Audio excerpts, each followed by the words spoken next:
There is a question that comes up very often on social media. It's about suckers. What is a sucker? What is it used for? Should it be supported? Well, there are pros and cons, so here is the answer.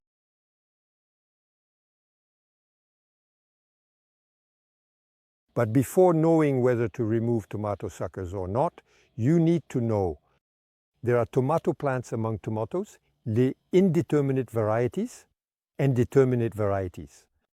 Let's take the example of the Roma tomato, which produces elongated fruits, ideal for making concentrates, sauces, soups. This variety is determinate. It requires neither pruning nor staking.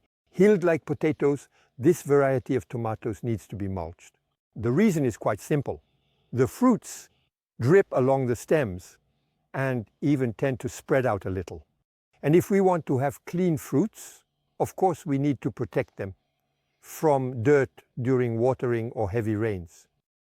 Here we are dealing with an indeterminate variety. If we observe it closely, it grows somewhat haphazardly. We put a stake for it. If there is no stake, it will spread everywhere. You might say that it's advantageous. Yes, it is advantageous. If there is sun all the time, the tomatoes on the ground will be able to ripen. But if it rains, those same tomatoes risk getting blight. So we use a stake. Here it's a spiral-shaped stake. We wrap the tomato plant around it as it grows. But to wrap it from the start, you need to remove the suckers, the well-known little shoots at the axil. So, at the beginning of cultivation with torta, we will remove them up to a certain height, until mid-June. From mid-June, we will keep the suckers, but only on one condition, which is to remove the flower clusters from these same suckers.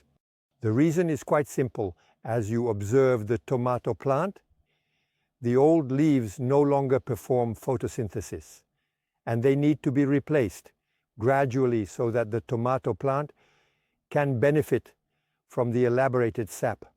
The elaborated sap, I should specify, is in the leaves. What is a tomato sucker? In fact, they are small shoots that grow on the main stem. They are secondary branches.